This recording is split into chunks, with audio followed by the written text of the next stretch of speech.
Life doesn't care about your excuses, your fears, or your weaknesses. You can either stay where you are comfortable, safe, and mediocre, or you can get up and do the work. Every day you waste making excuses is a day you're not getting stronger. Stop waiting for motivation to strike. Motivation is a lie. It fades, it changes with the weather, but discipline stays. It's there every day when you're tired, when you're beaten, when the world feels like it's crashing down. You either get up or you don't. Most people choose the easy route.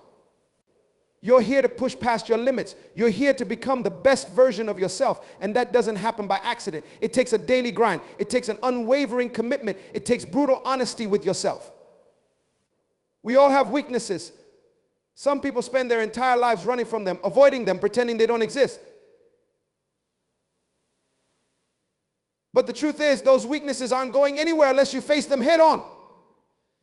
A lot of people think they can hide their flaws, mask their fears, and bury their insecurities deep inside, hoping they'll somehow disappear. They won't. The more you avoid them, the stronger they become. Your weaknesses will control you until you confront them. That's the reality most people don't want to hear, but it's the reality you need to understand. Facing your weaknesses is not a one-time event. It's a process. A journey that requires constant effort and attention. Every single day you have to choose whether you'll let those weaknesses define you or whether you'll take control of them. You have to wake up, look in the mirror, and be brutally honest with yourself. What are the areas where you're falling short? Where are you making excuses? What's holding you back? Most people shy away from this kind of self-reflection because it's uncomfortable. It's painful to admit that you're not as strong, disciplined, or focused as you'd like to be. But that discomfort is necessary. It's the first step toward growth. When you identify your weaknesses, it's tempting to feel defeated, to think this is just how I am, I'll never change, but that's a lie. Your weaknesses are not permanent. They can be transformed into strengths if you're willing to do the work. It won't happen overnight and it won't be easy, but it's possible. The key is consistency. You have to chip away at those weaknesses day by day, little by little. It's about making small, incremental improvements even when you don't feel like it. Especially when you don't feel like it. Let's talk about the excuses we make to avoid facing our weaknesses. We've all been there. I'm too tired, I'll start tomorrow. I'm not good enough. These excuses are nothing more than mental roadblocks. They're your mind trying to protect you from discomfort. But here's the thing, growth doesn't happen in comfort. If you want to become better, stronger, more resilient, you have to push through that discomfort. You have to stop giving in to the excuses and start taking action. The more you give in to those excuses, the more power they have over you. But when you choose to act in spite of them, you take control. You weaken the hold they have on you. One of the most important parts of facing your weaknesses is accepting that failure is part of the process. You're going to fail. You're going to mess up. You're going to have days where you feel like you've taken 2 steps forward and 3 steps back. That's normal. Failure is not the end, it's a stepping stone. Each failure is a lesson. Each setback is an opportunity to learn, to adapt, and to grow stronger. But you can't learn from your failures if you're too busy running from them. You have to face them head on, dissect them, and figure out what went wrong. Only then can you improve. Now, I want you to think about the areas in your life where you've been avoiding your weaknesses. Maybe it's your health. You've been telling yourself for years that you'll start eating better, working out, taking care of your body. But you keep putting it off, convincing yourself that you'll start tomorrow. Tomorrow turns into next week, next month, next year. And before you know it, years have gone by and nothing has changed. Why? Because you were afraid to face the fact that you've been neglecting your health. You didn't want to admit that you were out of shape, that you lacked discipline. But until you face that reality, nothing is going to change. Maybe it's your career. You've been stuck in the same position for years, unhappy, unfulfilled, but too afraid to make a move. You tell yourself that you're not ready, that you don't have the skills, that the timing isn't right. But deep down, you know those are just excuses. You're afraid to face the possibility that you might fail, that you might not be as good as you want to be. But until you confront that fear, you'll stay exactly where you are. Or maybe it's your relationships. You've been avoiding difficult conversations, pretending that everything is fine when it's not. You don't want to face the fact that there are issues that need to be addressed. So you bury them, hoping they'll go away on their own. But they won't. The longer you avoid them, the worse they'll get. And until you face those problems head on, they'll continue to hold you back. The truth is, we all have areas in our lives where we're avoiding our weaknesses. We all have things we'd rather not face. But the people who succeed, the people who grow, the people who achieve their goals, they're the ones who face those weaknesses head on. They don't run from discomfort, they embrace it. They know that the only way to get stronger is to push through the pain, to confront the things that scare them, to take responsibility for their shortcomings. It's easy to stay in your comfort zone. It's easy to avoid the hard work. But that's not where growth happens. Growth happens when you step outside of that comfort zone, when you push yourself to do the things you don't want to do, when you face your weaknesses head on and refuse to back down. You have to be willing to get uncomfortable. You have to be willing to fail. You have to be willing to put in the work every single day, even when you don't feel like it. And it's not just about facing your weaknesses, it's about transforming them into strengths. That's the goal. You don't just want to acknowledge your weaknesses and leave them there. You want to work on them, improve them, and turn them into areas of strength. It's a process and it takes time, but it's possible. Every day that you show up and put in the work, you're getting stronger. Every time you push through the discomfort, you're getting better. And over time, those weaknesses will start to fade. They'll become a thing of the past, and in their place will be strength, resilience, and confidence. But it all starts with that first step. The decision to stop running, to stop avoiding, and to start facing your weaknesses head on. It's not going to be easy. There will be days when you want to quit, when the pain feels too much, when the progress seems too slow. But those are the days when you need to push even harder. Those are the days when you need to remind yourself why you started. Because in the end, it's not about the destination, it's about the journey. It's about the person you become in the process. And when you look back, you'll realize that every struggle, every failure, every uncomfortable moment was worth it. So stop running, stop hiding. Face your weaknesses head on and watch yourself grow into the person you were meant to be. The mirror doesn't lie. When you stand in front of it, you're faced with the raw, unfiltered truth of who you are. No filters, no hiding, just you. That's the moment most people avoid because it's uncomfortable. The reflection staring back at you knows everything, your strengths, your potential, but most importantly, your weaknesses, your failures, and your excuses. That mirror doesn't sugarcoat anything, and that's exactly why it's one of the most powerful tools you have for self-growth. This mirror moment isn't about vanity or checking your appearance. This is about accountability. This is about standing in front of that glass and owning everything about who you are. You have to look yourself in the eye and be honest, brutally honest. What are you avoiding? What are you afraid of? What excuses are you letting run your life? That reflection has all the answers, but only if you're willing to confront it. A lot of people like to point fingers when things go wrong. It's easy to blame others, to find external reasons for why you're not where you want to be. It's my boss's fault, I don't have the time. It's just bad luck. These are all excuses, and they might make you feel better in the moment, but they're not going to get you anywhere. Blaming others takes the power out of your hands. The accountability mirror gives it back. Every time you stand in front of that mirror, you have to ask yourself, am I doing everything I can to reach my goals? If the answer is no, you have to own that. This is not the time to lie to yourself. You have to admit where you're falling short. You have to acknowledge the ways in which you're holding yourself back. If you don't, you'll stay stuck. The first step to changing your life is taking full responsibility for where you are right now. Being accountable means admitting when you're not putting in the work. It means acknowledging when you've made excuses, when you've procrastinated, when you've let fear or laziness keep you from taking action. That's what the mirror reveals. And if you can't be honest with yourself, then how can you ever expect to change? That's why so many people avoid this exercise. It's painful to confront your shortcomings, but it's also necessary. Growth only happens when you're willing to face the truth. But the mirror isn't just about pointing out where you're failing. It's also about identifying what needs to change. If you're not where you want to be, why? What's holding you back? Is it fear? Is it laziness? Is it a lack of discipline? Whatever it is, the mirror will show it to you. And once you see it, you can't unsee it. You can't pretend it's not there. You have to decide what you're going to do about it. The accountability mirror forces you to take action. When you know exactly where you're falling short, you have two choices. You can either continue to ignore it or you can do something about it. The people who make real progress in life are the ones who choose the latter. They don't let their weaknesses define them. Instead, they use them as motivation to get better. Accountability isn't just about recognizing where you've gone wrong. It's also about creating a plan to improve. You have to ask yourself, what am I going to do differently? Maybe you've been procrastinating on that project you know you need to start. Maybe you've been avoiding that tough conversation you know you need to have. Whatever it is, now is the time to take action. The mirror doesn't just show you what's wrong, it gives you the opportunity to fix it. One of the toughest parts of facing the mirror is accepting that no one else is responsible for your success but you. It's easy to blame others, to point to circumstances that are out of your control.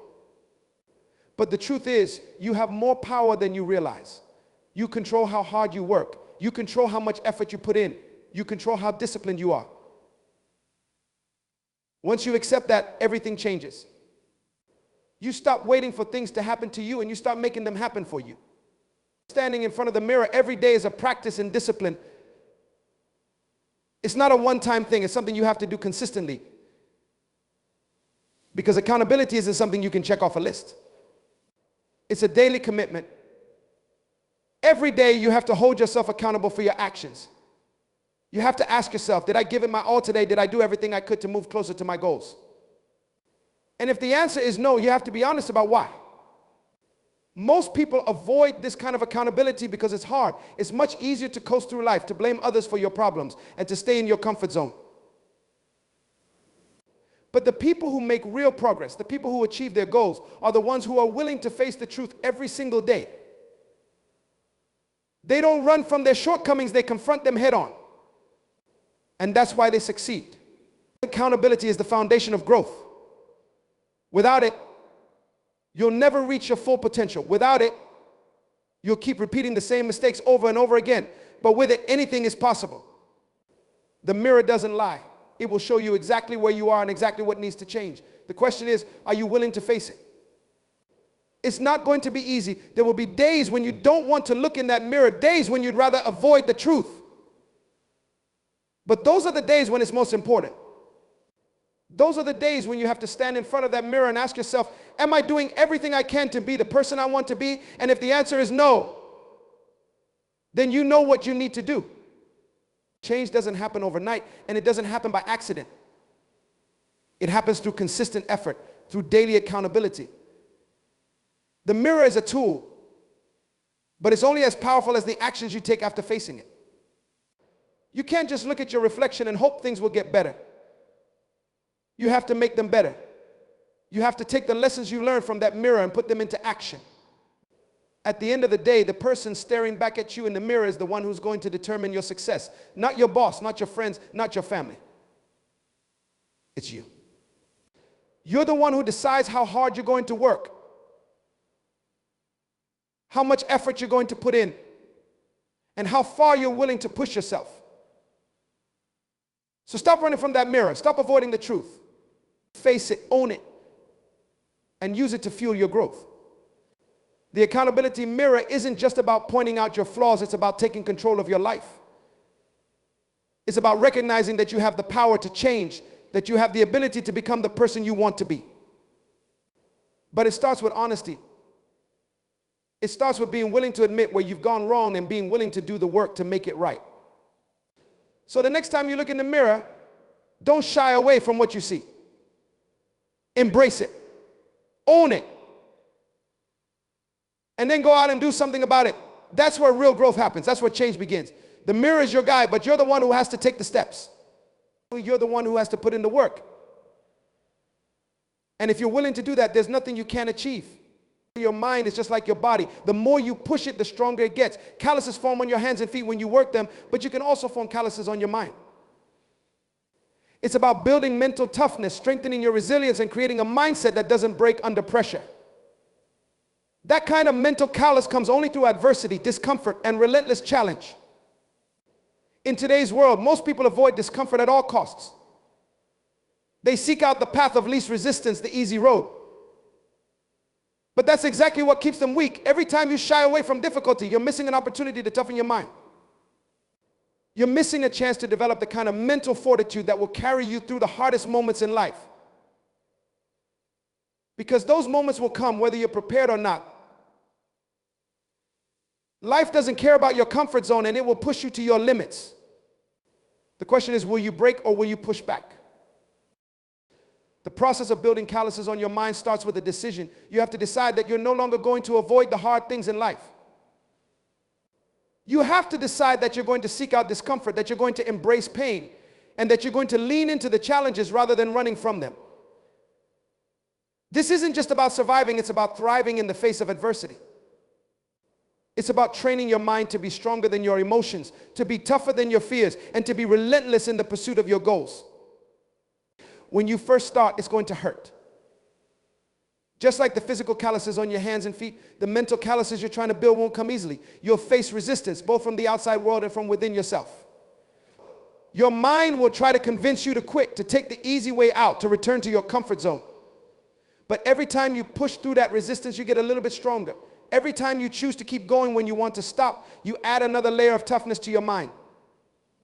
One of the best ways to start building these calluses is by doing something you don't want to do every single day. It doesn't have to be big, but it has to be something that challenges you, something that makes you uncomfortable. It could be waking up an hour earlier, taking a cold shower, or pushing yourself harder in the gym. The specifics don't matter as much as the act of choosing discomfort over comfort. What you're really doing is training your mind to understand that pain is not something to be feared. Discomfort is not something to avoid. Instead, they're the keys to growth, and the more you embrace them, the tougher you'll become. Another crucial part of this process is learning how to control your inner dialogue. Your mind is constantly talking to you, constantly trying to convince you to take the easy way out. It's always looking for shortcuts, always searching for comfort. But you have to take control of that dialogue. You have to become the master of your own thoughts rather than letting your thoughts control you. When your mind tells you to quit, you have to tell it to keep going. When your mind tells you it's too hard, you have to remind it that you've been through harder. When your mind tells you to slow down, you have to tell it to speed up. Building calluses on your mind also requires patience. It's not something that happens overnight. Just like physical calluses, it takes time to develop. You have to be consistent. You have to show up every single day, ready to push yourself a little further than the day before. And there will be days when you don't feel like it. There will be days when you want to take the easy way out. But those are the days that matter the most. Those are the days that separate the strong from the weak. If you can push through on the days when you don't want to, you'll come out the other side tougher, stronger, and more resilient. One of the most important lessons in building mental calluses is understanding that failure is part of the process. You're going to fail. You're going to have setbacks. You're going to face moments when you feel like you're not making progress. But failure isn't the end. It's a necessary part of growth. Each time you fail, you have a choice. You can either let that failure break you, or you can use it as fuel to keep going. When you fail, it's an opportunity to reflect, to learn, and to come back stronger. Failure isn't something to be feared. It's something to be embraced. The most successful people in the world didn't get there by avoiding discomfort.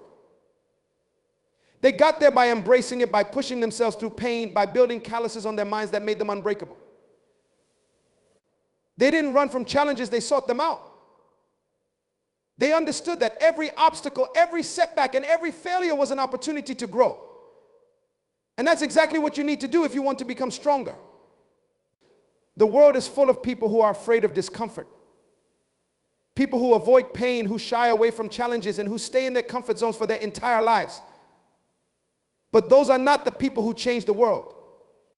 Those are not the people who achieve greatness. The people who succeed, the people who rise above, are the ones who are willing to endure the pain, to face the challenges, and to do what others won't.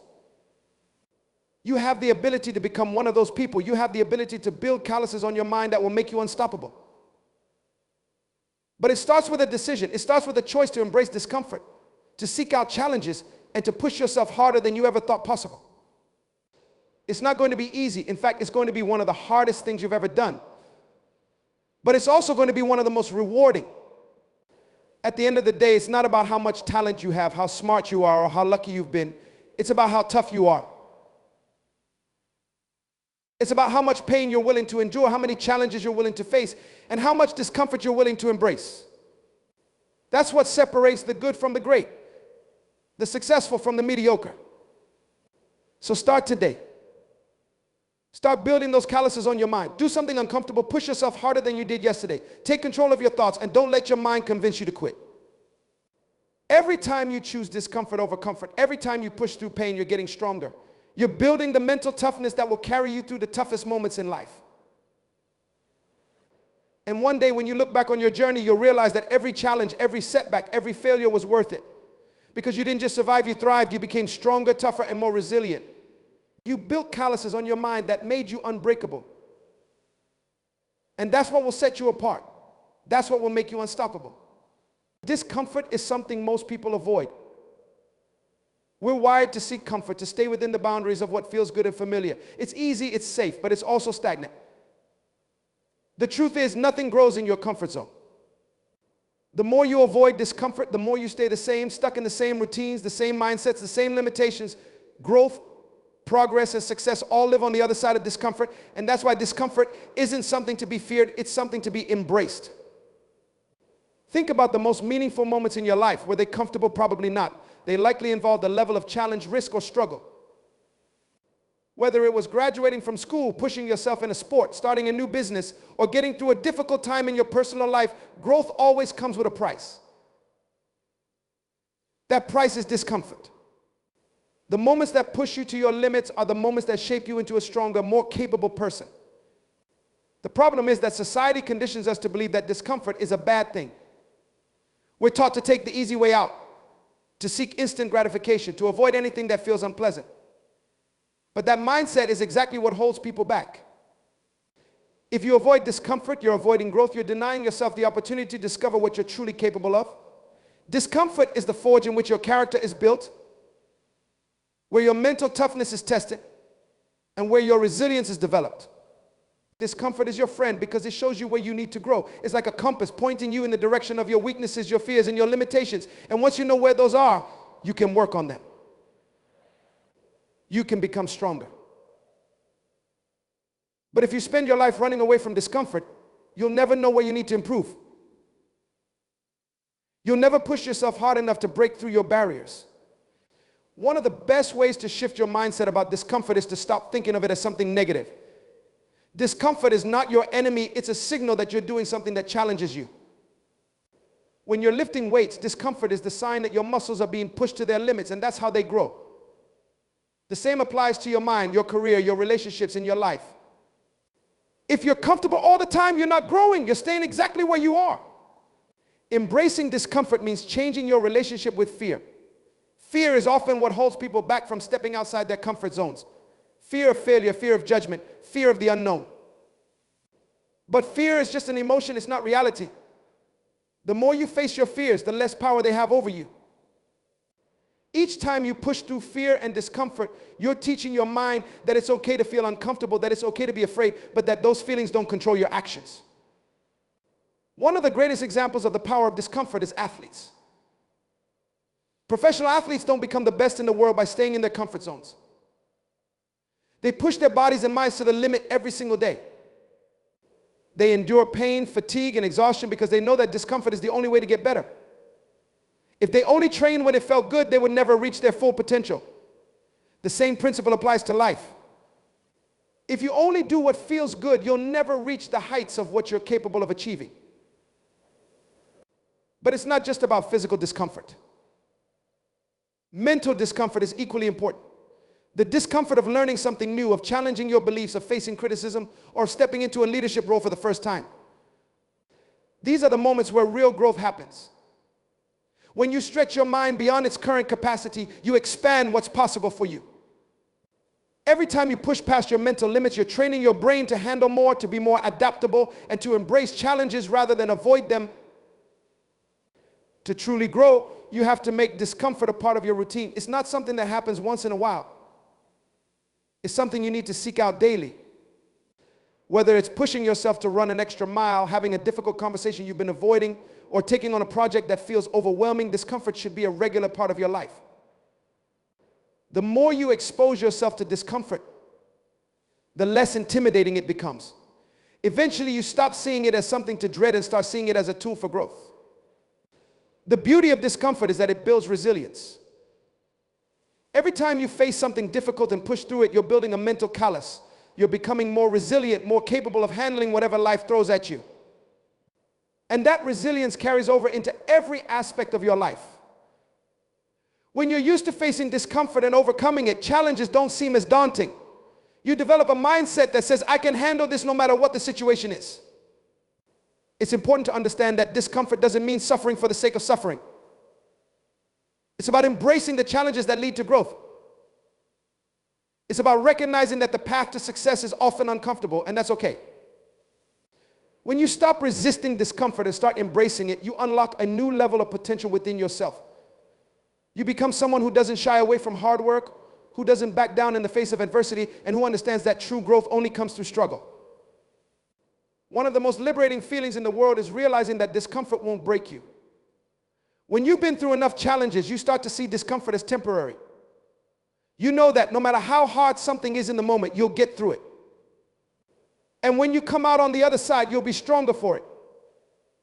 That's what makes discomfort your friend. It doesn't defeat you, it strengthens you. So the next time you feel uncomfortable, remember that it's not something to run from. It's something to lean into. It's a sign that you're on the right path, that you're pushing yourself in the right direction. The more you embrace discomfort, the more you'll grow. And the more you grow, the more capable you become of achieving the things you once thought were impossible. Discomfort is not the enemy. It's the key to unlocking your potential. It's the friend that pushes you when you don't want to be pushed. That challenges you when you'd rather stay the same. And that forces you to become better than you were yesterday. Embrace it. Seek it out. Because on the other side of discomfort is everything you've ever wanted. Self-doubt is a mental barrier that can hold you back from reaching your full potential. It whispers in your ear that you're not good enough, that you don't have what it takes, that someone else is more capable. It's insidious, always lurking in the background, waiting for the moment when you feel most vulnerable. But the truth is, self-doubt is a lie. It's a story you've told yourself or that others have told you, and it's one you can break free from. Breaking the limits of self-doubt is about taking control of your narrative, changing how you think about yourself, and stepping into the full power of who you are meant to be. The first step in breaking self-doubt is recognizing where it comes from. Self-doubt often stems from past experiences, times when you failed, were criticized, or were made to feel small. Maybe someone told you that you weren't good enough, or maybe you've told yourself that over and over again. But here's the thing, your past doesn't define your future. Just because you face setbacks doesn't mean you're doomed to repeat them. Your self-worth isn't determined by your past mistakes or the negative opinions of others. You have the power to rewrite your story, to shift your mindset from one of doubt to one of belief in yourself. Self-doubt often masquerades as a form of self-protection. It convinces you that playing small is safer, that avoiding risk will keep you from getting hurt. But in reality, playing small is the biggest risk of all. By letting self-doubt run your life, you limit your potential and miss out on opportunities for growth, achievement, and fulfillment. You convince yourself that mediocrity is the best you can hope for, but deep down you know that's not true. You were born with talents, dreams, and the capacity to do great things. It's time to stop shrinking and start believing in your ability to rise above the limitations you've imposed on yourself. One way to combat self-doubt is to take action, even when you're unsure of yourself. Too often, people wait for the perfect moment, for the feeling of confidence to magically appear before they take the first step. But confidence doesn't come before action, it comes from action. Every time you do something that scares you, that stretches you beyond what you thought you were capable of, you chip away at self-doubt. You prove to yourself, little by little, that you can handle more than you think. The more you step into discomfort,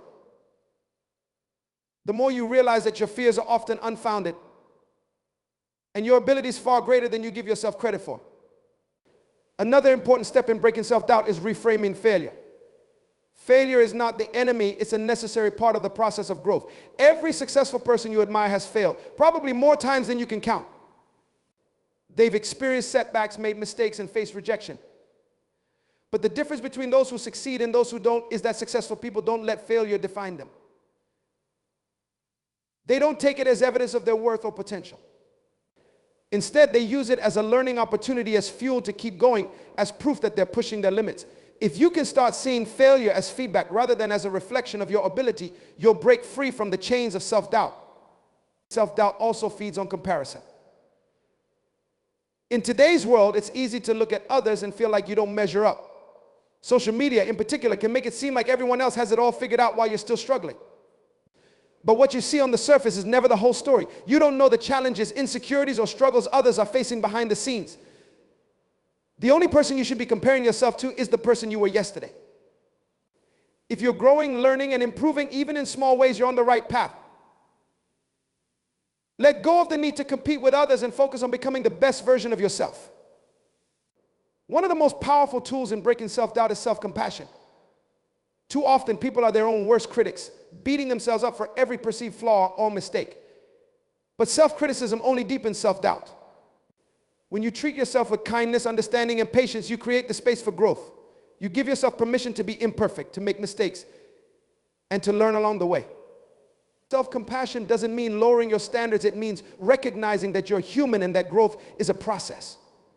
When you start treating yourself like you would a close friend, encouraging rather than criticizing, you'll find it easier to overcome self-doubt. Surrounding yourself with positive influences is also key to breaking self-doubt. The people you spend time with have a significant impact on how you see yourself.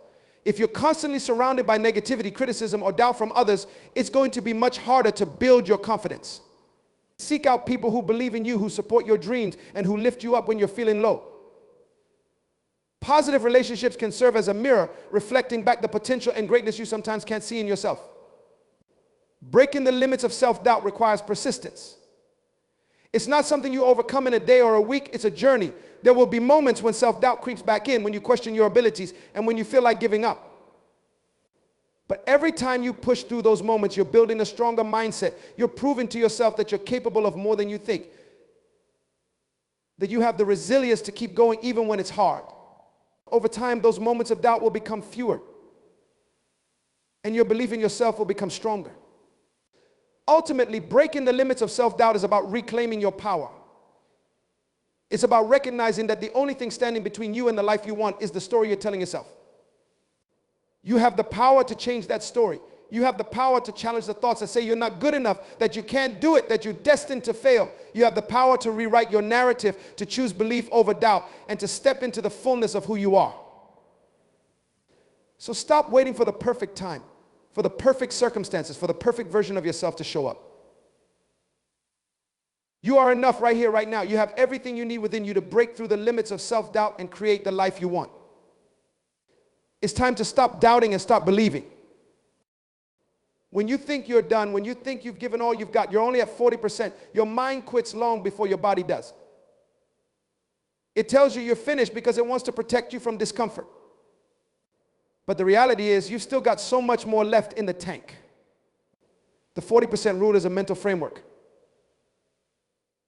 When you're at your breaking point, remind yourself that you're only at 40%. Keep pushing. Go further than you think you can.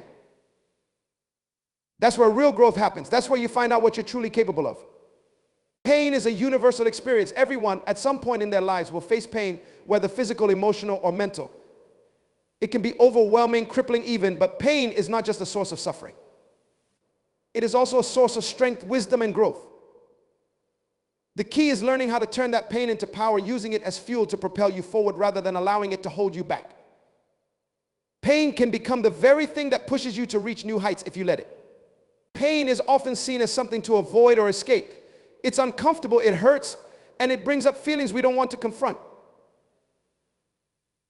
But in trying to avoid or suppress pain, we miss out on one of the greatest opportunities for transformation. Pain has the power to teach us, to change us, and to help us evolve. Think about the times in your life when you've experienced the most growth. Chances are those moments were born out of struggle, adversity, or hardship. Pain forces us to confront parts of ourselves that we might otherwise ignore. And it's in those moments of discomfort that we find our greatest strength. When you experience pain, whether it's the pain of failure, heartbreak, loss, or disappointment, you have two choices. You can let it defeat you, or you can let it build you. Letting pain defeat you means allowing it to paralyze you, to keep you stuck in a cycle of negative emotions, and to rob you of your power. But letting pain build you means choosing to use that pain as a catalyst for growth. It means recognizing that pain is temporary, but the lessons you learn from it are lasting. Turning pain into power starts with a shift in mindset. It's about reframing how you see your pain. Instead of asking, why is this happening to me? Ask, what can I learn from this pain? Is a powerful teacher, and every painful experience has a lesson to offer if you're willing to listen. It may be teaching you resilience, patience, strength, or empathy. It may be pushing you to make a change in your life that you've been avoiding. Whatever the lesson, pain is there to guide you toward becoming a stronger, more capable version of yourself. Pain also reveals your true strength. When everything is going well, it's easy to feel strong, confident, and in control. But true strength isn't revealed in moments of ease, it's revealed in moments of hardship. It's in the times when you feel like you've hit rock bottom, when you're facing a challenge that seems insurmountable, that you discover how strong you really are. Pain strips away the superficial and brings you face to face with your inner strength. It shows you what you're capable of enduring, and more importantly, what you're capable of overcoming. One of the most powerful ways to turn pain into power is through action. Pain can make you feel powerless, like there's nothing you can do to change your situation. But the truth is, you always have the power to take action, no matter how small. When you're in pain, it's easy to feel stuck. But taking even the smallest step forward can help you regain a sense of control. Whether it's reaching out for help, setting a new goal, or simply taking care of yourself in the midst of a difficult time, action is a way of reclaiming your power. It reminds you that you're not a passive victim of your circumstances. You have the ability to shape your life, even in the face of pain. Another key to turning pain into power is embracing vulnerability. Our society often equates strength with being invulnerable, with hiding our pain and pretending everything is fine. But true strength comes from being able to acknowledge your pain, to be honest with yourself and others about what you're going through. When you embrace vulnerability, you stop running from your pain and start confronting it head on. You allow yourself to feel the full spectrum of your emotions, and in doing so, you gain a deeper understanding of yourself. Vulnerability is not weakness, it's courage. It takes courage to face your pain and to allow others to see you in your most vulnerable state. Pain can also be a powerful source of empathy and connection. When you've experienced pain, you understand what it's like to struggle, to hurt, and to feel lost. That understanding allows you to connect with others on a deeper level. It gives you the ability to be there for someone else who is going through a difficult time, to offer them support and compassion. In this way, pain can become a source of purpose. It allows you to take what you've learned from your own struggles and use it to help others. It turns your suffering into something meaningful, something that can make a difference in someone else's life. Resilience is another gift that pain offers. Every time you face pain and overcome it, you build resilience. You learn that you are capable of handling whatever life throws at you. And each time you get back up after being knocked down, you become a little bit stronger. Resilience is not about avoiding pain, it's about bouncing back from it. It's about using pain as a stepping stone rather than a stumbling block.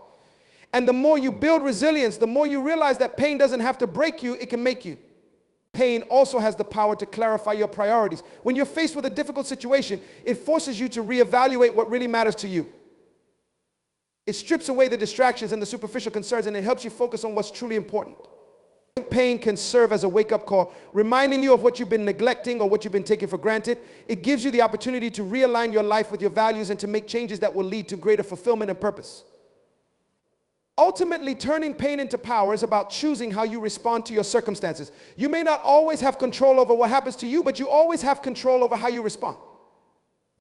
You can choose to let pain defeat you, or you can choose to let it empower you. The choice is yours. When you choose to let pain empower you, you take back your power.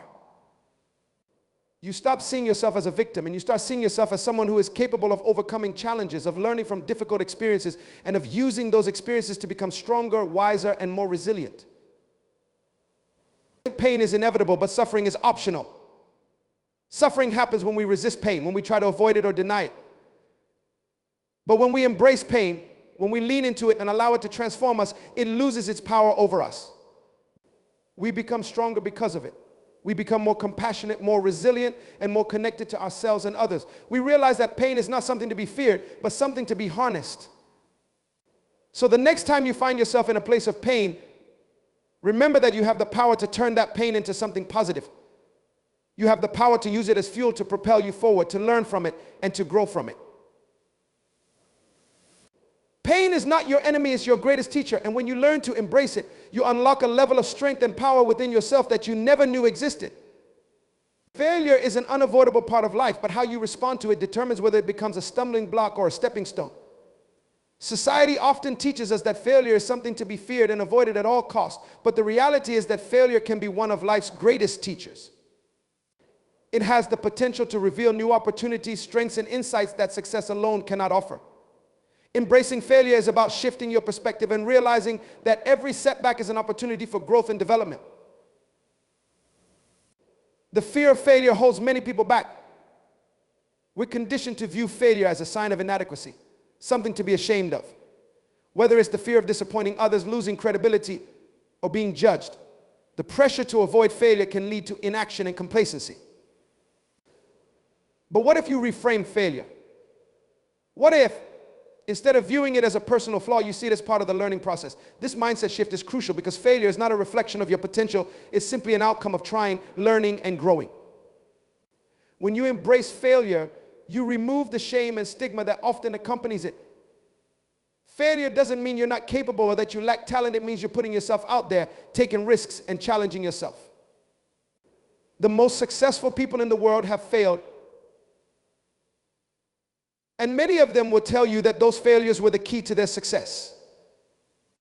Thomas Edison famously failed thousands of times before inventing the light bulb. And when asked about his failures, he responded, "I have not failed.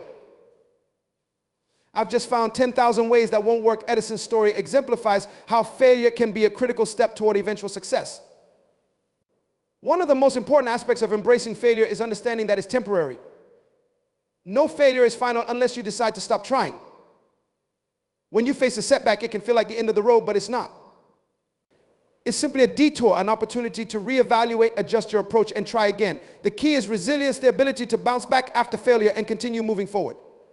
Resilience is built not by avoiding failure, but by facing it, learning from it, and using it as a foundation for future growth. Failure also teaches you valuable lessons about yourself. When everything is going well, it's easy to stay in your comfort zone. But when you fail, you're forced to confront your limitations, your weaknesses, and the areas where you need to improve. This self-awareness is a gift because it allows you to grow in ways you might never have considered if you had only experienced success. Failure pushes you to develop new skills, strengthen your resolve, and cultivate perseverance. It shows you what you're truly made of and what you're capable of overcoming. Another benefit of embracing failure is that it fosters creativity and innovation. When you're not afraid to fail, you give yourself permission to take risks and think outside the box. Many of the world's greatest breakthroughs came from people who were willing to try something new, even if it meant risking failure. The Wright brothers, for example, failed numerous times before they successfully built the first airplane. If they had been afraid to fail, they never would have achieved their dream of flight. In the same way, failure can inspire you to experiment, explore new ideas, and push the boundaries of what's possible. Failure also teaches humility. Success can sometimes lead to arrogance, making you believe that you're invincible or that you have all the answers. But failure reminds you that you're human, that you're not perfect, and that there's always more to learn. It keeps you grounded and teaches you the value of perseverance, hard work, and continuous improvement. Humility is a powerful quality because it opens you up to learning from others, seeking guidance, and remaining teachable. When you approach life with humility, you're more likely to embrace failure as a learning experience rather than a personal defeat.